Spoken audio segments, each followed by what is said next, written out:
Yang pertama-tama yaitu kita akan memasang prosesor. Prosesor berfungsi sebagai otak dari komputer yang memberikan instruksi. Cara memegangnya itu seperti ini. Kita tidak boleh mengenai bagian kuning dari prosesor tersebut, karena ketika kita mengenai bagian kuning menggunakan tangan kita, prosesor akan menjadi cepat rusak. Pertama-tama kita membuka tempat prosesornya.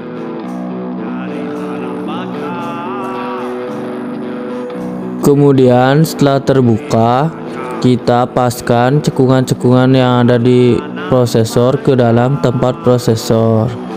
Tinggal dimasukkan saja, kemudian ditutup tempat dari prosesor tersebut.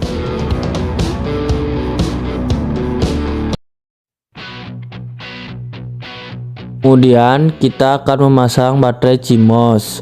Fungsi dari baterai CMOS yaitu untuk penyimpanan daya sementara. Langsung saja kita masukkan baterai CMOS-nya ke tempat baterai CMOS yang berada di samping tempat RAM. Selanjutnya kita akan memasang fan cooler. Fungsi dari fan cooler ini yaitu untuk mendinginkan prosesor supaya tidak cepat panas. Nah, cara memasang fan cooler, kita paskan keempat titik yang sudah ada di motherboard ke fan cooler tersebut. Kemudian tinggal ditekan saja fan coolernya, dia akan otomatis mengunci dengan sendirinya. Nah, fan cooler ini, karena fan cooler ini rusak, jadi tidak dapat dikunci secara maksimal. Kemudian kita pasang kabel fan cooler ke soketnya, yaitu berada di sebelah samping dari fan cooler. Kita paskan saja dengan soketnya. Nah, selanjutnya kita akan memasang RAM. Fungsi dari RAM yaitu sebagai tempat penyimpanan data sementara. Cara memegang RAM yaitu kita tidak boleh mengenai bagian kuning dari RAM agar RAM itu tidak cepat rusak juga. Nah, cara memasangnya itu kita paskan saja cekungan yang sudah ada di RAM ke tempatnya. Nah, kemudian tinggal ditekan hingga berbunyi klik. RAM sudah terpasang dengan aman dan benar. Kemudian ulangi, kalau ingin menggunakan 2 RAM, ulangi langkah yang pertama.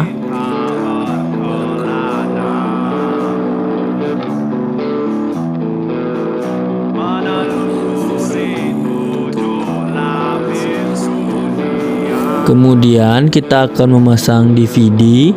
Fungsi dari DVD ini yaitu untuk menginstal software.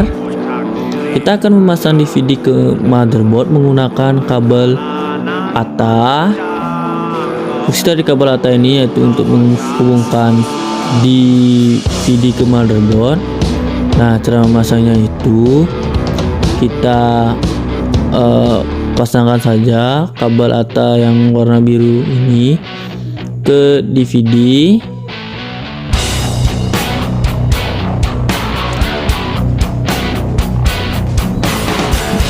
Nah, ketika sudah terpasang ke DVD, kemudian pasang bagian kabel yang satunya lagi ke motherboard.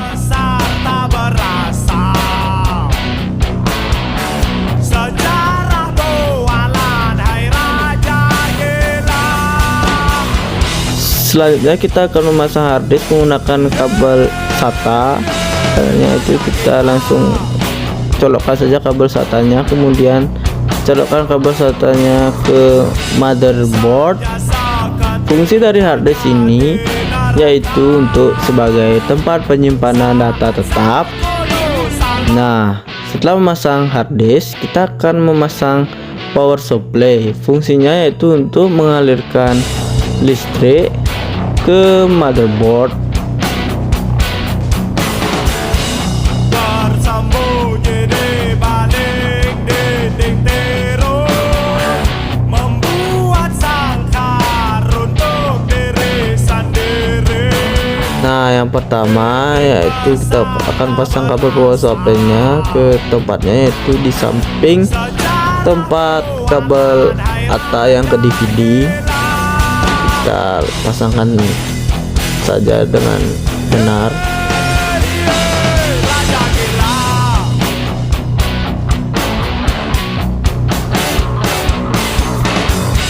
senjata ketika jadi neraka. Nah, untuk kabel selanjutnya kita akan pasang ke motherboard, yaitu pada bagian di samping fan cooler. Kemudian untuk kabel selanjutnya lagi kita akan pasangkan ke hard disk. Ini ada dua, yang mana saja boleh kita pasangkan pada bagian samping dari kabel SATA-nya. Sudah terpasang. Nah, kemudian pasangkan kabel yang lain ke DVD-nya, yaitu pada bagian samping dari kabel ATA di DVD. Kita colokkan saja. Nah, yang terakhir kita akan memasang PCI adapter, yaitu sebagai untuk penguat sinyal. Cara memasangnya itu kita angkat dulu motherboardnya, kemudian kita langsung tempatkan saja di tempatnya. Nah, kemudian tinggal ditekan dan PCI sudah terpasang, maka selesailah perakitan bagian-bagian komponen-komponen dari motherboard. Baik, sekian tutorial dari saya. Rahayu sementara Bakasami Teknik Cahaya.